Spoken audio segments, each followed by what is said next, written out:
Ladies and gentlemen, again this evening, the Daily Classic has the pleasure of presenting to you the world's most eminent criminologist and crime commentator, The Shadow. Okay, you're on the air. The Shadow speaks, bringing to you the latest news in the world of crime, prevention, and detection.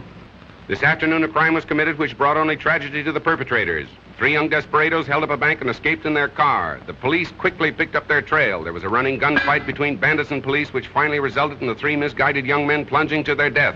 Once again is proved the truth of that old adage, crime does not pay. Well, friends, we have a distinguished visitor in our midst, but the news won't make the society page. Honest John is back in town. Honest John is one of the last of our old-time safecrackers. So if your strong box blows up with a loud bang, don't think it's the 4th of July. It may be old John celebrating his release from what he probably calls the big house or stir. Let us hope that the police commissioner Weston, whom we hear never misses one of our broadcasts, will keep an eye on Honest John. Hi there, Commissioner. Memorandum to Detective Bureau. Check on Honest John. Yes, Commissioner. Ladies, here's a little incident which proves that silence is really golden. Last night, bandits entered George Ward's furniture store. Mrs. Ward was alone in the place. The good lady was so frightened she couldn't talk. At least, that's what the bandits... It's too bad something don't scare him so bad that he can't talk. There ought to be a law against guys like him shooting their mouth off within the city limits.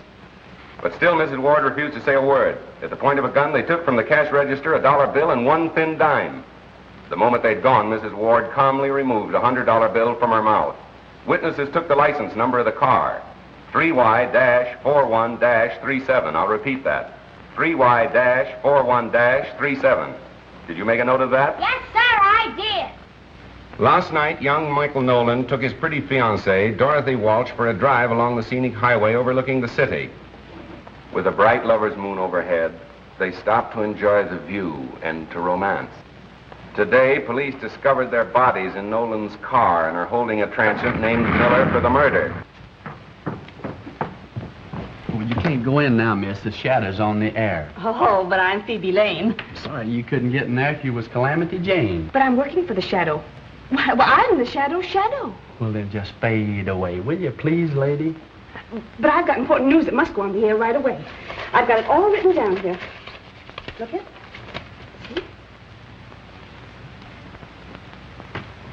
Last night in John Morgan's warehouse, not a creature was stirring, not even the watchman. What I'm doing? This is my job.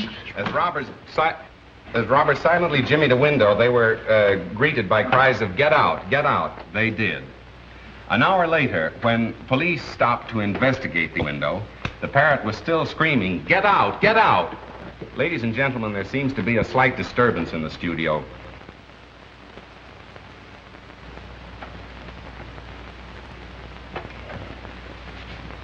Ladies and gentlemen, a newsflash has just been handed to me. I can't guarantee its authenticity, but here it is. A big theater robbery is planned to take place downtown in half an hour. In fact, 9 o'clock. Read the Daily Classic for particulars. And now, the Shadow bids you good night until tomorrow. You didn't give the name of the theater. The police won't know where to go. No, and neither will 10,000 other thrill-hunting sightseers. But hadn't you better phone the police? I don't think you have to worry about that. Good night. Good night. Hello. Oh, hello, Commissioner. It's the police. Yes, I have that, too. The Metropolitan Theater. The Metropolitan Theater. See here, Cranston, if this turns out to be a phony tip, I have a good mind to sue you if I can find the proper grounds. Why not breach your promise, Commissioner? Listen. Radio broadcasting. Hook me up for an emergency order to all cars. General Law 6-2. All radio cars concentrate in Sector 8. General Order 6-2. All radio cars concentrate in Sector 8. Well, that's us again. Guess you'll have to get along without us, Frank. Well, I guess I can hold this down alone. Go on. Oh, by the way, Miss Lane, where did you get this tip? From a man. From a man? Well, who was it? Don't you know his name? No, but he had an honest face. Would you mind giving me some little hint about how you met this honest face? Well, there was an automobile accident. And suddenly I remembered I was a reporter for you. So I stopped and asked the people their names and addresses and things. And one man said, "I can't give you my name and address, but I can give you a big story." And he did. That's what I'm afraid of. He said the Metropolitan Theater will be robbed. What time? Goodness, I forgot to ask him that. And you had me put that choice morsel on the air. Well, he was so sincere, and he had such an honest face. Well, you better spend more time awake. How did she get in? Well, I tried to stop her, but she scratched it. Well, sir, did you hear that pipe dream I just had on the air? Yeah, where did you get it? A man told her. Told who? Phoebe Lane, the girl you wished on me, the honor student of college journalism. Say, will you get her out of my hair and put her back on the household page where she belongs? Not a chance, Cranston. She says she's all fed up with recipes and household hints. She wants to be a real reporter. Oh, I see. Romance and adventure stuff, huh? Well, Mr. Heath, is she running this newspaper or are you, sir? Cranston, as long as she happens to be the owner's niece, I'm afraid she can pick any seat she wants for a ride. Oh, it's one of those, is it? Well, there's no law against our making the joyride a little, shall we say, bumpy for her, is there? Not that I know of. Thank you, sir.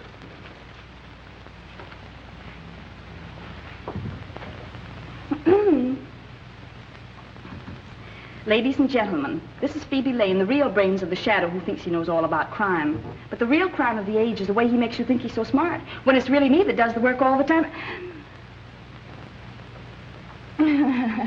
Hello. I didn't see you. That's quite evident.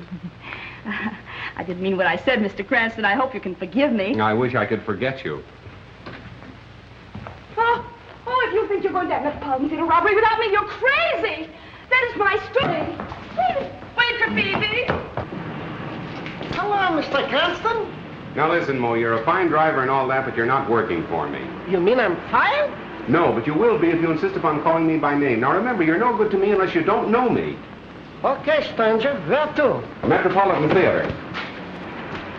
This is going to be thrilling, isn't it, Mr. Cranston? Yes, and dangerous, too, particularly for you.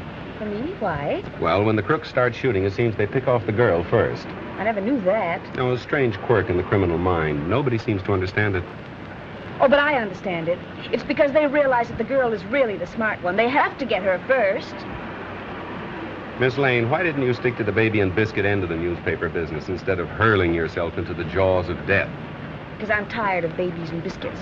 I want thrills, adventure, romance. Ah, but the household hint page is the place to find it. The home is the very symbol of romance. Oh, no, it isn't. The nearest I ever came to it was when a cross-eyed washing machine salesman tried to kiss me in a model kitchen. Young lady, you're impossible.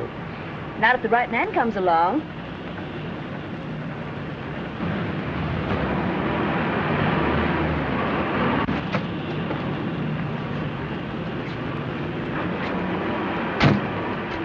Hang around a while, Mo. Okay, stranger. Where are the police? Oh, don't worry about that. They'll be around. Oh, well, we've got to warn the theater right away. Now, wait a minute. Let's do some window shopping first. Well, The boss of them all. Police Commissioner Weston in the flesh. And if this turns out to be a false alarm, he'll love me even less than he does now. oh, but I'm sure it isn't because he had such an honest face. Graham.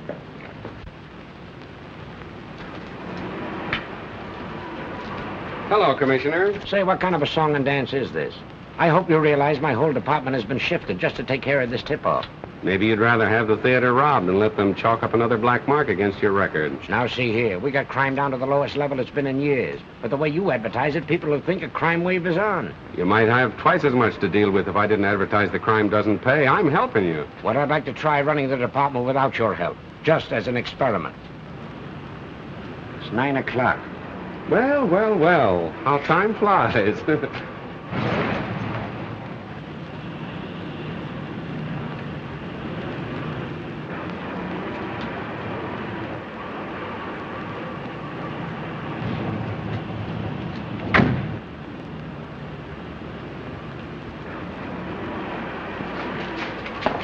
What have you got there?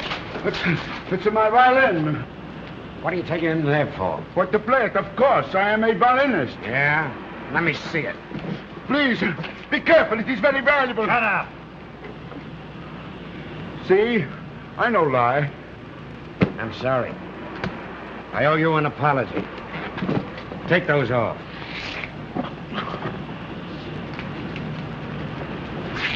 I ought to send you to jail for life for bringing me out on such a wild goose chase. I didn't invite you. You crashed the party. Mr. Cranston, I consider you public nuisance number 1. Good. I like to be first in everything, Mr. Weston. I gotta phone the paper. Hello, Heath. Cranston speaking. That robbery tip was just a gag to get the radio cars off their regular runs. Yes, I got a hunch something big is gonna break elsewhere. Better hold page 1 in my column for remake. Oh, and have Burke stand by. Yeah, so long.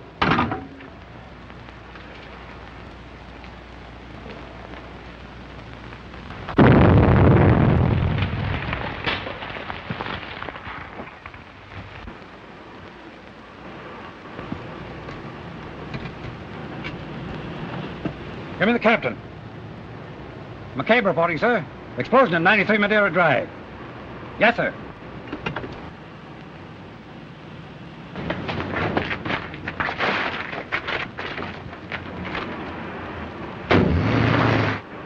First you tell me to get all my cars down here to stop a robbery. Then you get me to rush them all back before there is a robbery. What kind of a merry-go-robbery is this anyway? I know, but then there's... Calling all cars from District 9. Calling all cars from District 9. Explosion reported at 9-3 Madeira Drive. Explosion reported at 9-3 Madeira Drive. That is all. Oh, Mr. Cranston! Wait for Phoebe! Oh, taxi!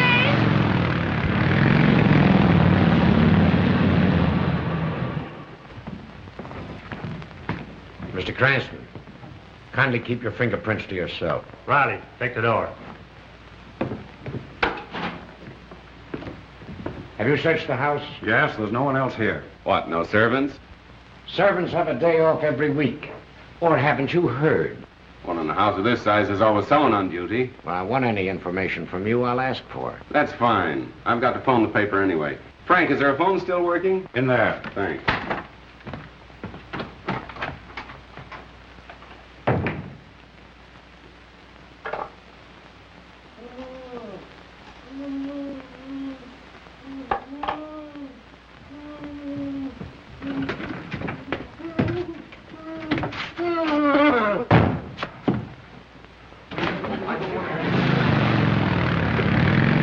Thanks for the ride, mister. Don't forget to look for your name in the paper. No one. Stand back, lady. Oh, but I'm a reporter. I'll show you my press cards. No reporter. Oh, but officer, I've got to make good on the story. I've got a sick mother. Oh, yeah? Well, your mother's going to have a sick daughter if you don't scram out of here. How many of them were there? I really can't say, sir.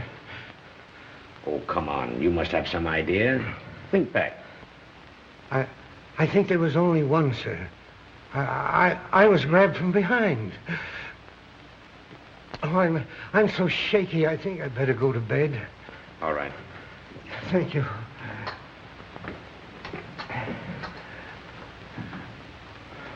Stay with him, Tom. We're wasting time here. Get your men out and bring in the man who did this job. An old-time safe blower who just got into town. His name is, Honest John? Honest John. Bring him in and we'll charge him with robbery and homicide. The motive of the crime wasn't robbery. How can you look at that safe and say the motive wasn't robbery? Don't you know that man's watch and wallet are gone? If it wasn't robbery, what was it? Murder. If it was robbery, they'd have taken the bonds, wouldn't they? Marvelous powers of observation. Why do you use the word they, Mr. Cranston? Because one man couldn't have done all this between the departure of the radio car and the time of the explosion. As I recall, you gave the impression Honest John was a very fast workman. Right. And much too efficient to be guilty of a botched-up job like that. That blast wasn't set to blow a safe. It was calculated to kill whoever opened it. I say you're wrong. That's great. I'll see that your opinion is given its proper unimportance in my column tomorrow. There won't be any shadow column tomorrow. Oh, no? No, and for a long time to come. Inspector, kindly file this gentleman in one of our steel cabinets, somewhere out in the stick. On what charge, Commissioner? Material witness. Thanks for being the first man on the scene of the crime. You certainly use your brain, Mr. Cranston. I wish I could say the same for you, sir. Oh, never mind those things. I don't go in for flashy jewelry.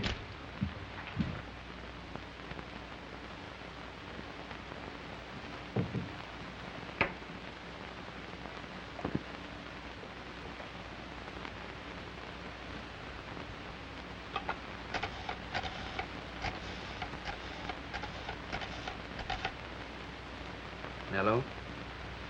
Give me the desk, sweetheart. Burke speaking. New lead off for Shadow Column. He says Weston all wet with robbery theory on Morton case. Says it's murder using robbery as a cover-up. Honest John? Nah. He's just as innocent as a new laid cornerstone. Oh, yeah, say, Cranston's been pinched. Yeah, held as material witness. On the way now to some Hicktown hoosgow. Oh, sure, right on my toes. Well, so long, pumpkin puss.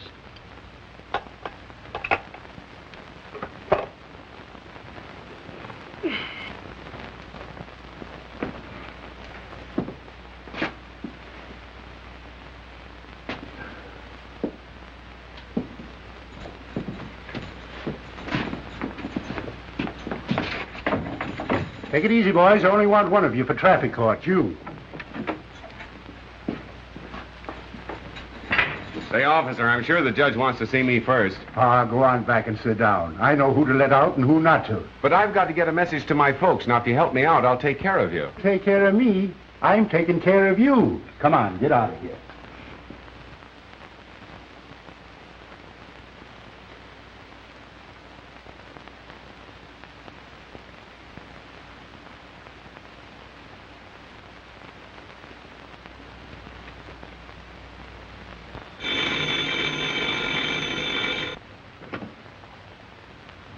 Hello, Heath.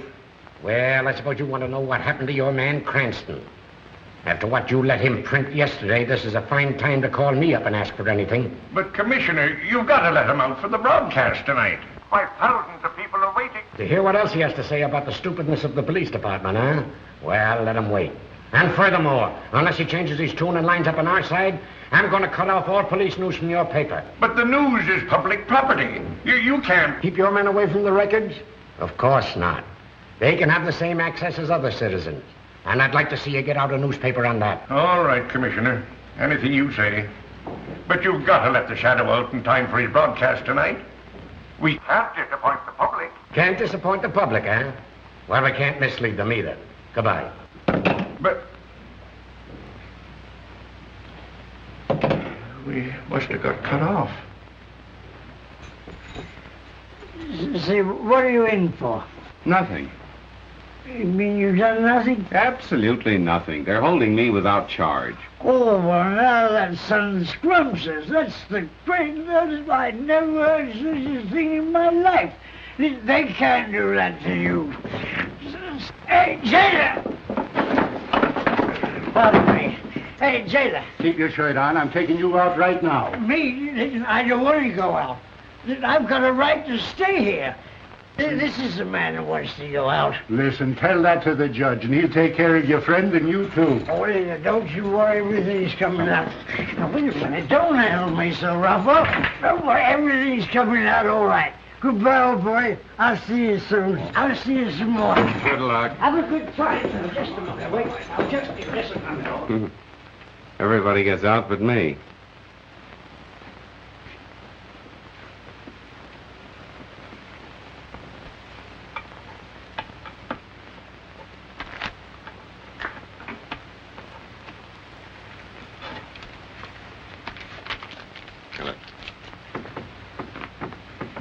When you get out, make a phone call for me, will you? Sure, fella. I'll give you the number of the paper I'm working on. You call them. Come on, you. Yes, sir. I don't mean you, I mean you. Me? Yes, you. Yeah, your girlfriend's here with a habeas corpus, and that lets you out. Oh, good luck, pal.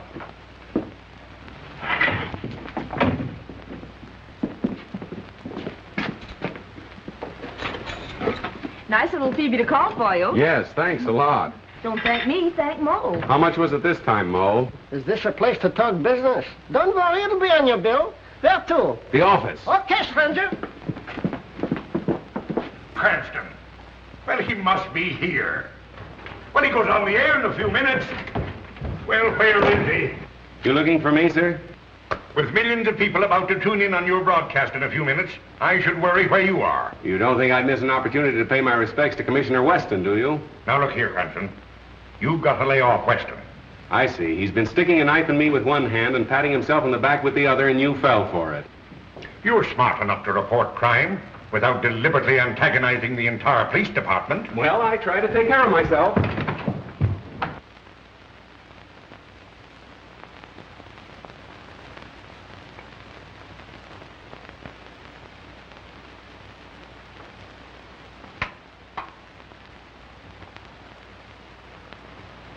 Good evening, friends.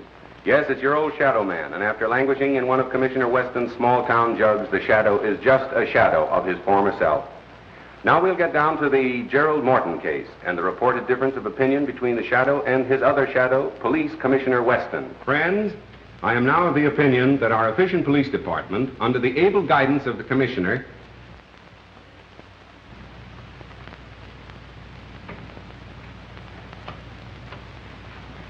Ladies and gentlemen, an emergency has arisen in the studio, and we must pause briefly for station identification. Listening to station EMOR of the Daily Classic. Our program will continue in just a moment. Well, John, what can I do for you? So you're the guy that reminded the cops I was in town. But I spoke of you in a very complimentary way. I said you were tops in your profession. No man can ask for more than that, can he? Yeah, but you sounded off that I'd done that amateurish Morton job. That's my beat. Now listen, when I was cracking safes, which I ain't no more, I was so good I could lift the door off, lay it on a blanket as gentle as a mother's kiss. I know that, my friend. I ain't no friend of yours. Now, you turned the heat on me, and you're gonna turn it off, see? Now, go ahead. Start talking. Tell them who really done that job. Go on. Right into that microscope. But I don't know. If you can't think of anybody else, tell them you done it.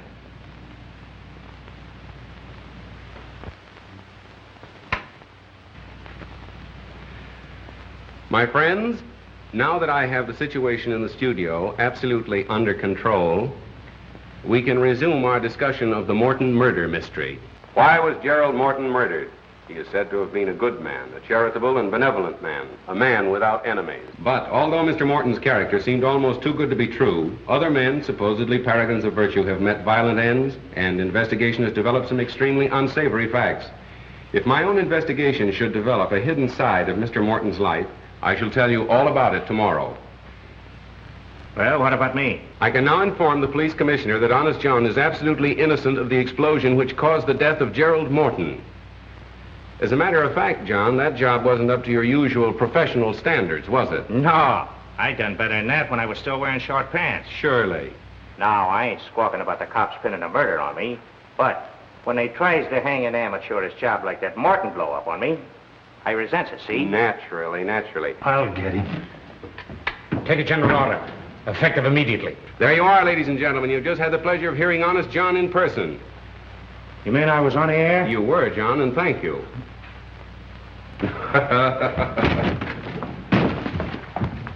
You dumb ox, why don't you look where you're going? Ladies and gentlemen, for the past 24 hours, the entire police force of this city have been trying to locate Honest John. Yet the Shadow has had no difficulty in bringing him to you on this program this evening. For further details, please read the classic. This is the Shadow saying goodbye until the same time tomorrow. Here's everything ever published on Gerald Morton. Now, let's get busy. No, well, let's not. Well, what are you going to do? I don't know. You mean you don't know? That's right. The Shadow doesn't know. Have one? I tried it once and it made me dizzy. Oh, so that's what caused it. Good night. Good night. This case is getting to be a bore. Why don't you hurry and make something happen? Miss Lane, when lightning is about to strike, one doesn't try to hurry it. Well, nice going, Cranston. You fixed things up just dandy. Now Weston has shut down on all police news, all fire news, and all hospital news. From now on, it's no news for us. Splendid. No news is good news, they say. And that Honest John gag. What is the idea of staging that stunt with a dumb stooge? Mr. Heath, that was no stooge. That was Honest John himself with a gun at my head. You mean the man that just went out? Miss Lane wants excitement, but doesn't know it when she bumps into it. Oh. I don't care if this does make me dizzy.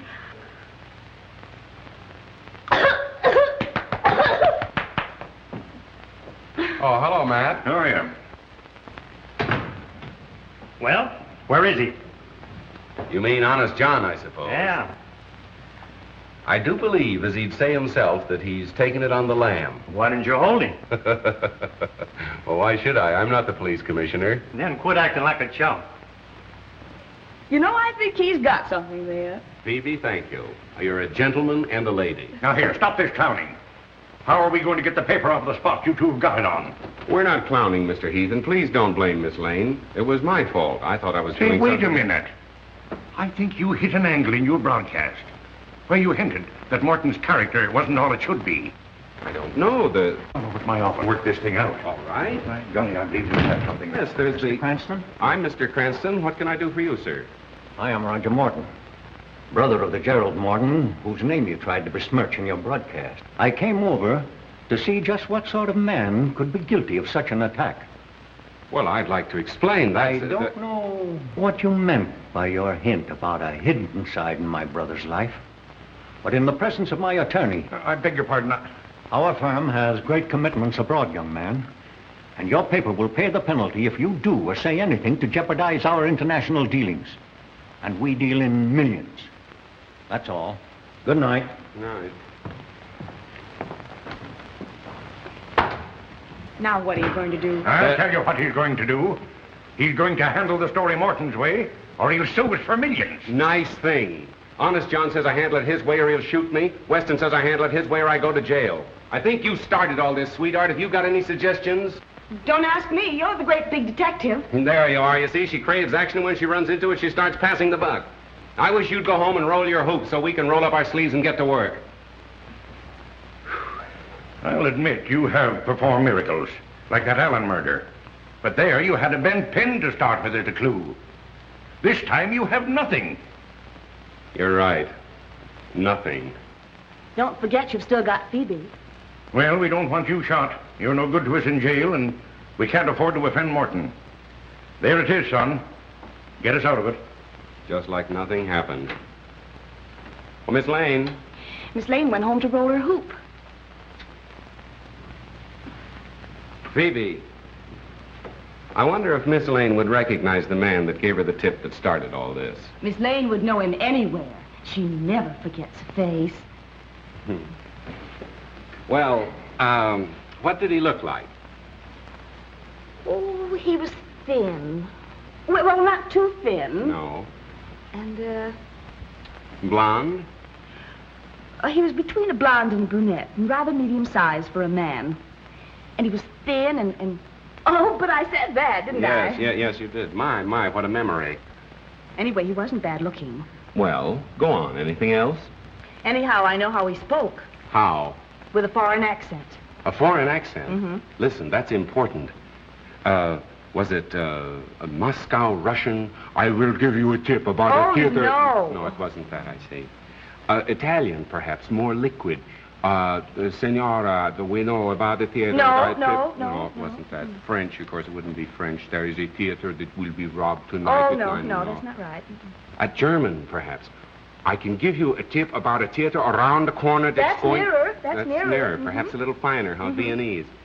I can give you a tip about a theater around the corner that... You've got it. That's exactly the way he spoke. Fine. And I'm sure I'd recognize him now if I saw him. Good. Thank you, Miss Lane. Now you can go home.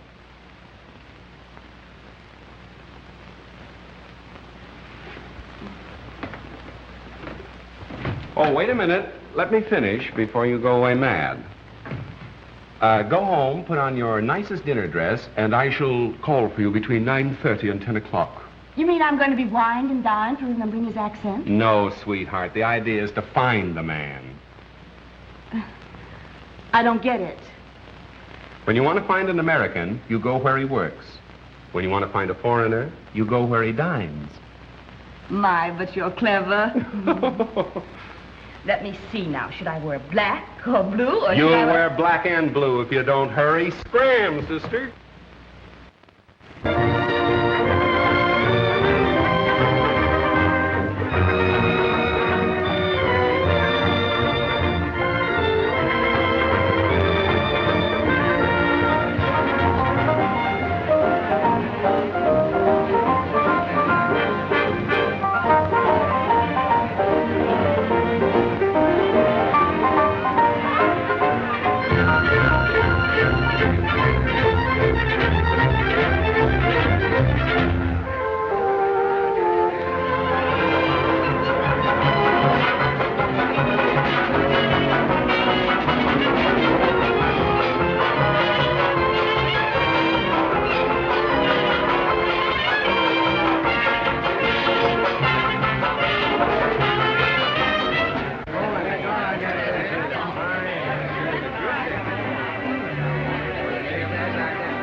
go for another duel. More caviar, madame? Oh, no. No, if I eat any more of that buckshot, I'll pass out. Don't you dare pass out until we find that man. Buckshot? Oh, 1:30. I've looked at so many men that they all look so tired. I thought you wanted to be a reporter. Now listen, you stick around until we find the man, then you can go home. Go home the very minute the fun begins? Me, I'm not going to do all the hunting and then miss the shooting. Oh, now be reasonable, will you, Phoebe? You're the boss niece. I can't let anything happen to you. Why did I have to be born a relative? Why couldn't I have been born an orphan or something?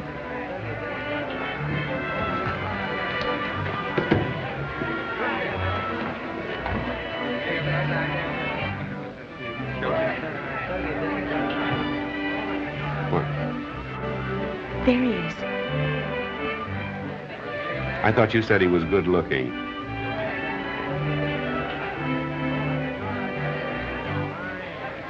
Are you sure that's the man? Positive. I'm sorry, sweetheart. You'll have to scram.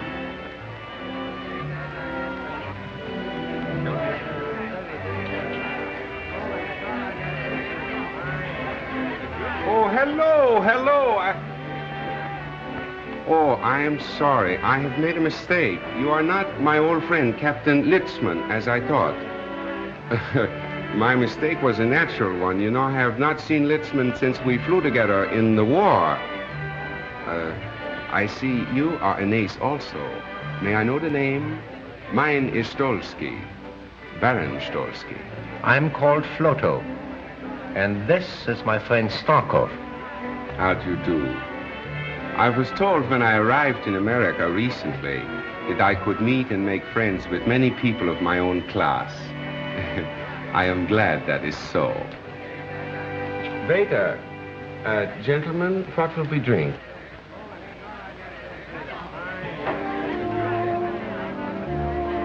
Lassor 26. And make sure it is 26, please. Très bien, monsieur. Hello, darling. Well, aren't you going to introduce me, precious? After all, I am your wife, you know. Or do you? Oh, yes. Forgive me. Baroness Stolsky. May I present Mr. Floto, Mr. Starkov, my new friend. How do you do? How do you do? Thank you very much. For a recent arrival in America, as I say over here, you must be a fast worker to have married so charming a girl so soon. Well, it was a whirlwind courtship. We met on Wednesday, I proposed on Thursday, and we were married on the Statue of Liberty. You met her through her newspaper work? Newspaper work? Yes. You're a reporter for the Daily Classic, are you not? Why, no, there must be some mistake. Why, I'm just not clever enough to be a reporter, am I, darling? No, darling. Pardon my mistake. America is a land of women so beautiful. They all look alike. Sorry, monsieur, cannot serve you. The bar is closed. It's after closing hours. Oh, that's too bad. I had counted on talking over old times with you. But my apartment is never closed. Come, we'll go and have a drink and chat before we break up. I'm afraid we cannot join you. You know, the Baroness never keeps late hours. Oh, but one evening won't matter, darling. We'd be delighted to go. Come on, dear.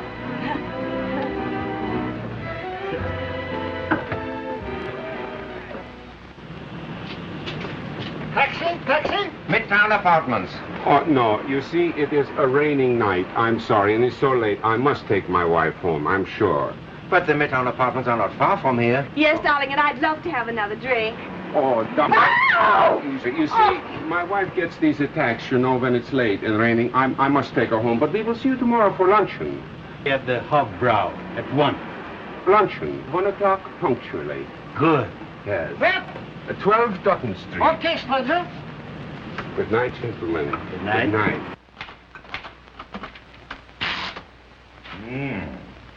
You ought to let this coffee write your column. It's strong enough. Good strong coffee for a strong, silent man. How's this? The Shadow says that his statements over the air yesterday regarding the character of Mr. Gerald Morton were unjustified, and those statements are hereby withdrawn with due apologies to Mr. Morton's family. Yeah, but you'll have to apologize to Commissioner Weston. Let's not go overboard in our enthusiasm for whitewashing ourselves. But you've got to square the paper with Weston. Tell how it happened. Describe the scene. You with the mic and Honest John with the gun. I was afraid you'd be expecting that, so I wrote it last night. But I don't like it. My apologies to Commissioner Weston. Perhaps he's right in his belief that Honest John is the... My statement on the air that the man was innocent was made while John himself was holding a gun at my head.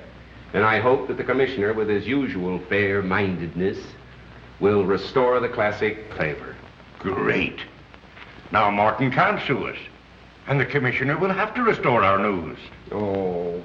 I spend years building up a reputation as a crime expert, then have to expose myself as a stuffed shirt that gets kicked around by the police department. Well, look here, son. If you're so keen about that reputation of yours, why don't you solve this case?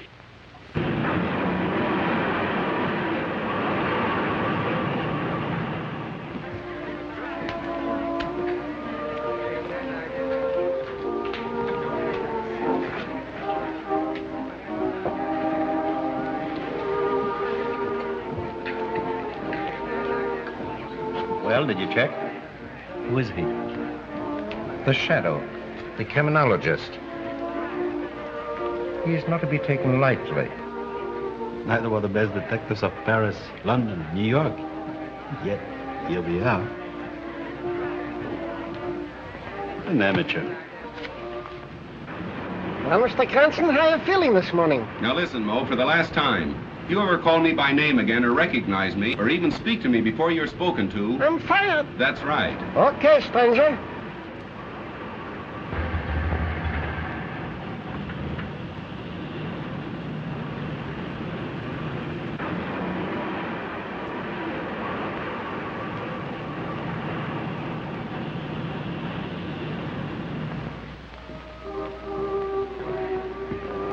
I wonder where our friend Mr. Cranston is.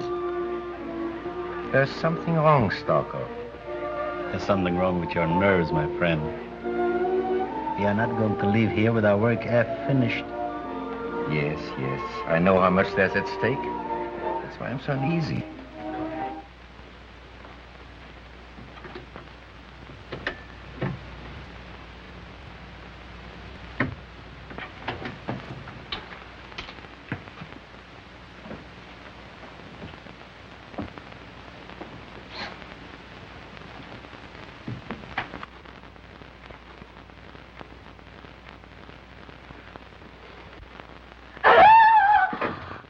That's right. Tell everybody we're here. Suppose Floto or Starkov would have been behind this door instead of me. Oh, but they couldn't be. They're both at the restaurant. And I thought you'd be there having lunch with them, too. Oh, and this would be a good time to do a little detecting. Uh-huh. Well, for once you had a good idea. Well, come on, let's get busy and look for the clue. So you've got a clue, have you? Why, yes, the watch and the wallet that were missing from the man's body. And where do you suggest we look for them? Well, my mother always used to hide things under the mattress, and... Oh, if we could only find a teapot, I'm sure it would be in there. Well, then all we have to do is find a teapot. Uh-huh, come on, let's get started. Telephone, Mr. Floto. Hello. We have waited long enough, Rudolph. Has our man come home from downtown? Not yet, sir. I understand he won't be home before late. He's to meet our countrymen here for a final conference tonight. We must know his plans. Keep in touch with us at the apartment. Be there in a few... Waiter. Yes, sir. Check. I think we should definitely stay here and find that watch and wallet. Now, my woman's intuition.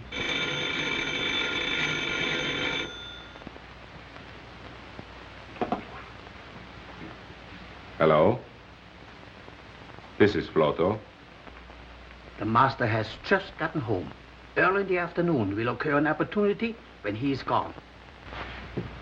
Shh, no more. Someone is coming. I'll call you back. What's happened? Just a minute. Operator, can you trace that last call to this number, please? But it's important. Oh, I see. Thank you. Are they going to trace the call? Oh, they can't trace a call on a dial phone. What are we going to do now? Well, wait till he calls back. Till who calls back? The fellow I just talked with.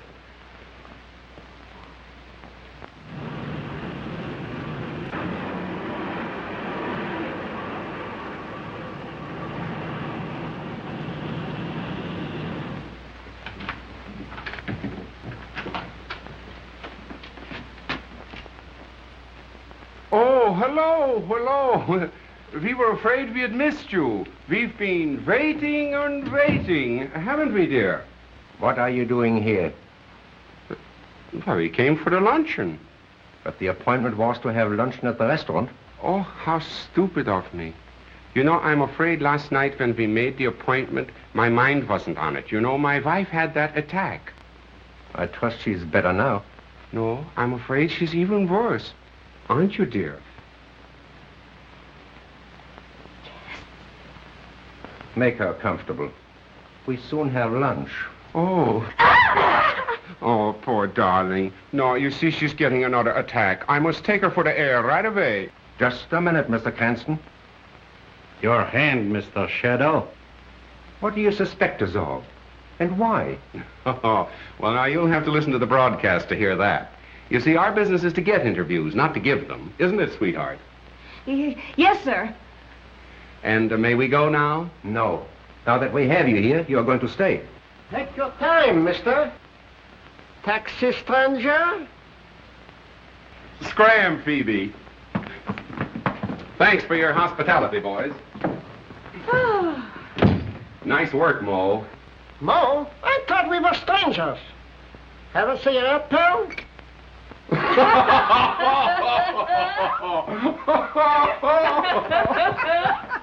The police. What makes you think so? Because he prefers to work alone. Hello. What's that? That wasn't I. We were not at home then. That was Cranston. Repeat what you told him. It's Rudolph. He told Cranston his master would be at home this afternoon, and that an opportunity might occur to strike. That's indefinite. But incriminating. He must act at once, today. Tomorrow may be too late. Naturally, my woman's intuition told me that we should get out of there, but I was afraid to tell you because I thought you'd laugh at me. Well, thank goodness it's all over. There's nothing to worry about now. You take your woman's intuition and go to luncheon. Oh, trying to get rid of me. Well, I'm not going to go. I'm not going to miss any more fun. Well, I've got some work to do. Now, you run along, please. All right. It's a good girl.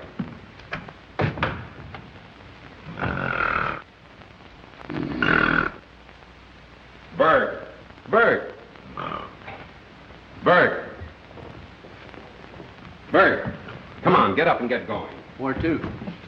Go to the Midtown Apartments, stake out, watch for two foreigners in a closed car. Phone me as soon as they leave. Okay. And hurry for a change. Okay, Chief.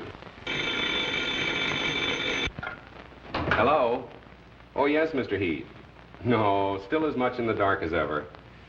Well, those fellas are rather clever. As a matter of fact, they're planning another deal right now. Well, if I knew that, I wouldn't be hanging around here Pardon me. Come in. Oh, hello, Barrows. Sit down. Be right with you. Yes, Heath. No, thanks. I don't need you. What I need is a clairvoyant. Right. So long. I have that Morton information for you. Good. I understand that Gerald Morton's firm was interested in some very big international deals. Was that right? Yes, they still are. I made these notations for you. Their recent underwritings include 10 million Argentine Fords, 28 million Danish refunding 2.5s. And I understand they'll soon issue several new European debentures. Well, what about them? That might be a good investment for me. Certainly. However, these new bonds that Morton & Morton are about to offer seem to me to be highly speculative. But if the 50 million is spent to build up the army as intended, the exiled aristocrats will never succeed with their threatened revolution. Good. That's what I wanted to find out. Oh, pardon me. Miss Lane, do you know Mr. Barrows, our financial editor? How do you do? How do you do? What's this all about? At a time like this, you're talking about investments. I'll be with you in a minute. Editorial. Editorial. Cranston speaking. Whole shadow column for remake. Right. I brought you some lunch. I was in such a hurry I dropped your bottle of beer, but we can share mine. A good assistant would never let her boss go hungry. Oh, thank you, Miss Lane. And now will you phone the commissioner and tell him I'll call him back later? What's his number? You'll find it in the book.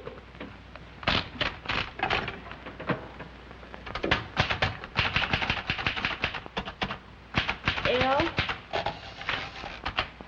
A 6 7 2 4 9.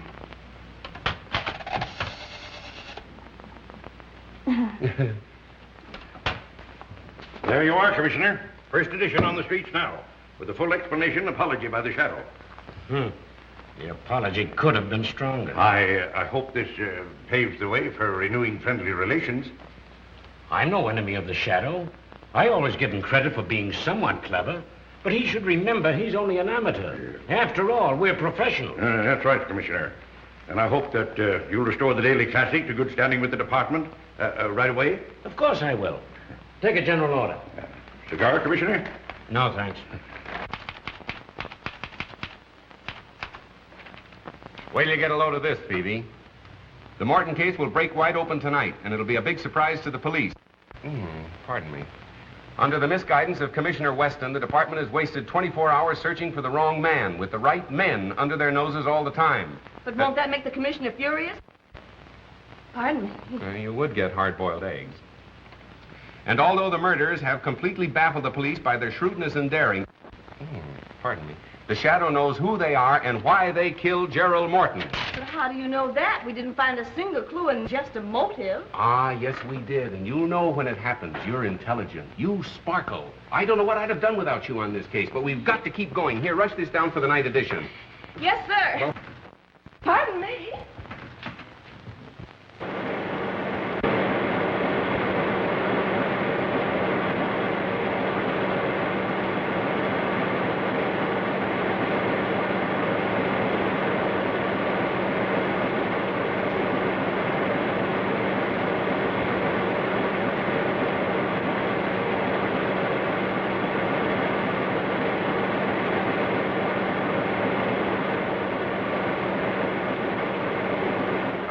You not to fight Weston. You've ruined the paper with your grandstanding. Even if you have added 100,000 new readers to our circulation. Maybe you're right. Maybe I did pull a boner. I did it to keep the confidence of our readers, to prove that we've tried to expose stupidity wherever it exists. For years, we've been trying to educate them and their children to obey the law. Now, maybe you're willing to undo all the good we've done, but I'm not, Mr. Heath. Well, neither am I. But I've got the paper to think of. Suppose you're wrong in this case. Why, they'll laugh you out of town.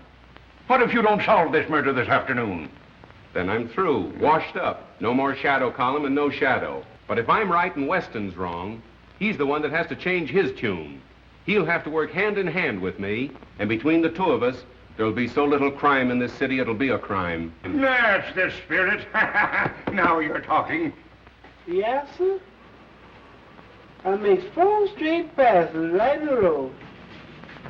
Then I picks up them dice again, breathes on them, and I said, come on, baby, Papa needs the dough.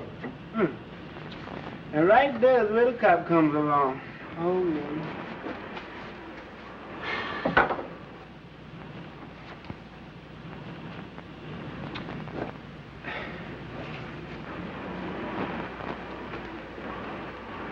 Well, how's that, boss? A boss?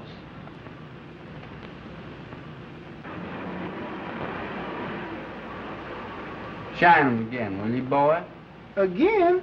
I done shot him 3 times.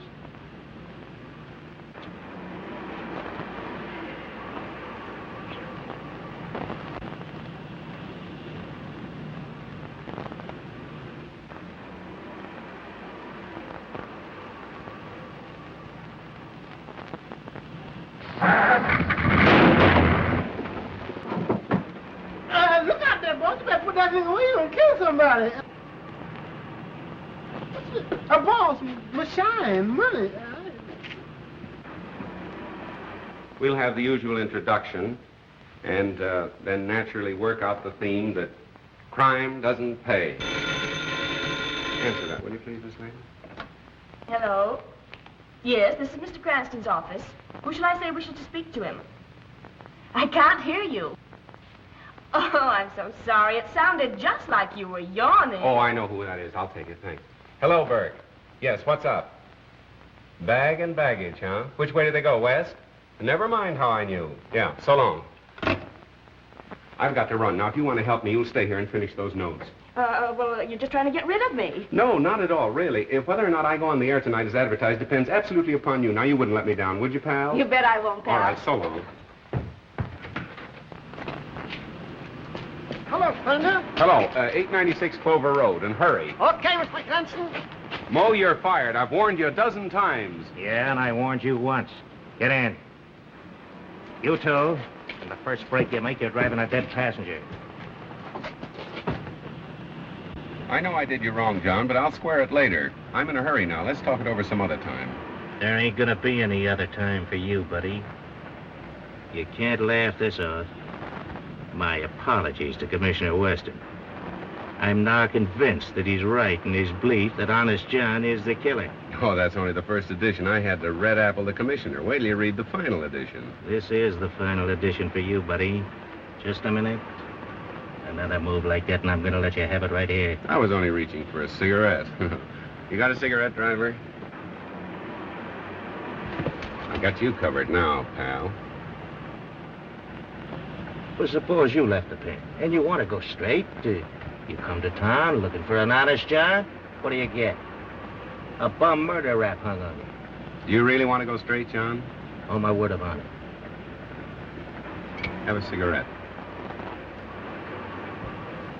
Well, now go ahead and plug me. Anybody dumb enough to fall for that one's got it coming.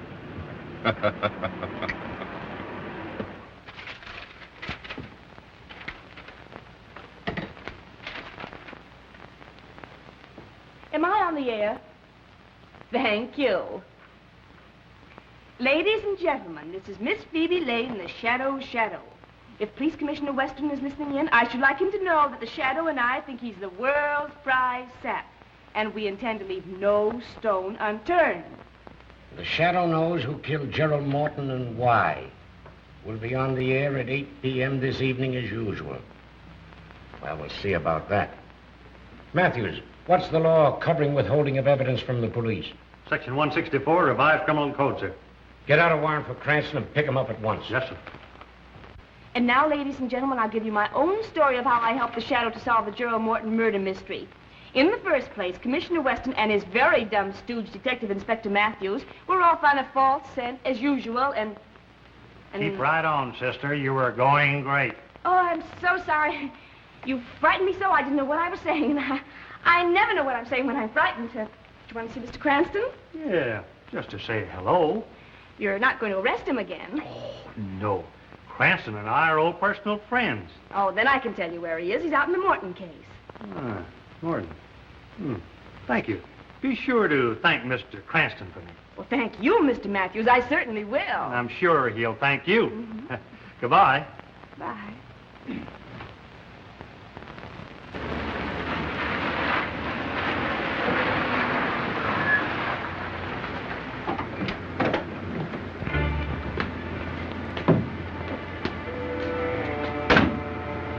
Remember your instructions, Stefan.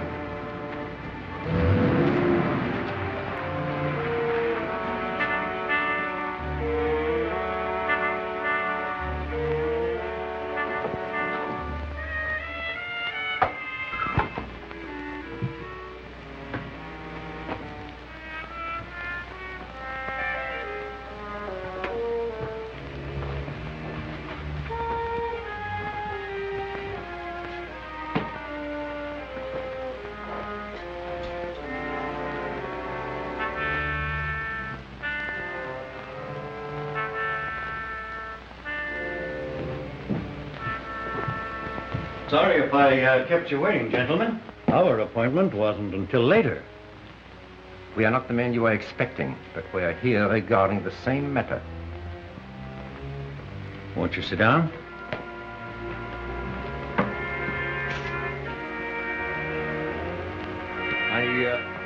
Really, there's no need of that. The business is out of the confidential stage, and the deal is about to be concluded. The deal will never be concluded.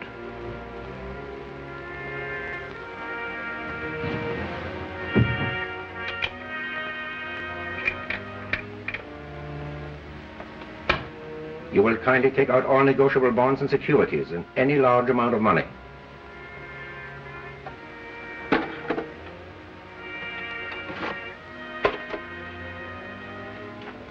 This is all I have of value here. Mrs. Morton's jewels and the bulk of my holdings are in the bank vault downtown. And if you want to... This is not a robbery, Mr. Morton. This is a matter of international diplomacy. These bonds represent much money, do they not? $100,000 or more. I don't see what ends you can gain by killing me.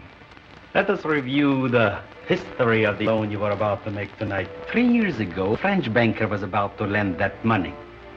He died in an auto accident. The loan was next negotiated with an English financier who was very much devoted to his wife, Mr. Morton. He committed suicide. So you see, we have many ways of taking care of those who oppose us. But say you did kill me. There are other banking houses. You can't prevent them all from dealing with your country.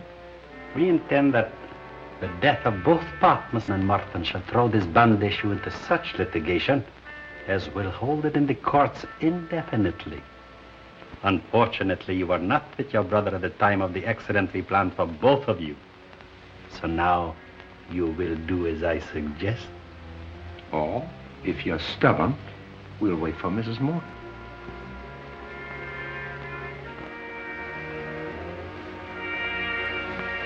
What do you want me to write?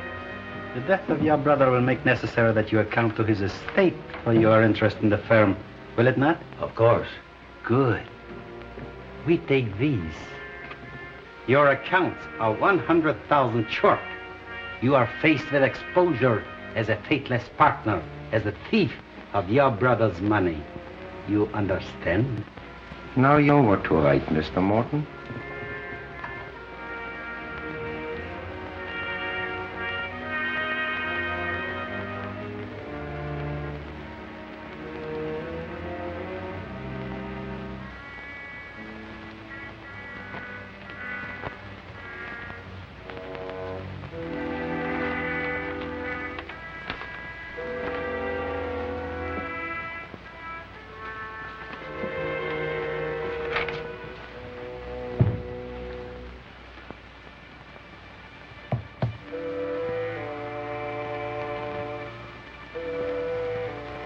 Answering an unspoken question, there's only one bullet. But there are two of us.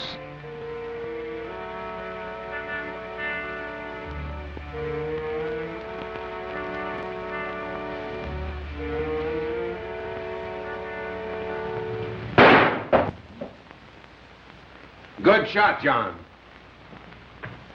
Are you surprised to see me? You won't need this now, Mr. Morton.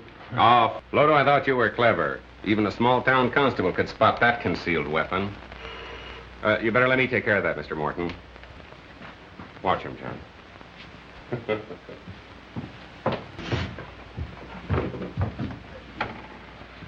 Oh, hello, Matt. Hello. How did you get here? Weston sent me out to pick you up. You're under arrest.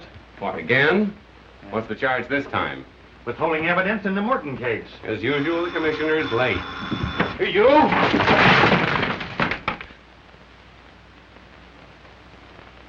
If it's my last act on earth, I'll put you in jail for life. Okay, you're on the air. The Shadow speaks, announcing that the Morton case has at last been solved and the murderers are now in the custody of our able police. This has been one of the most baffling cases in the Shadow's experience, a case without a clue. Murderers too clever to be caught by ordinary methods, and had it not been for the able cooperation of the police department, the case would still be unsolved. I have already handed Commissioner Weston a bouquet today. But now I wish to do so publicly, and to compliment him for his shrewdness in causing the killer to think he and his men were following a false clue. As a result, the murderer and his accomplices were later taken in the act of attempting the life of Mr. Roger Morton. For the complete story, read the Daily Classic.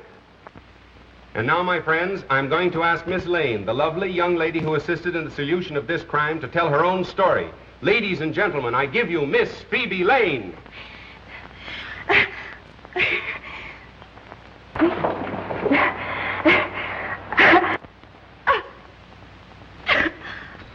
Ladies and gentlemen, there seems to be a great deal of static interference this evening. And anyway, we thank Miss Lane for her very vivid description. The Shadow speaks. Ladies and gentlemen, crime does not pay. The Shadow bids you good night till our next broadcast.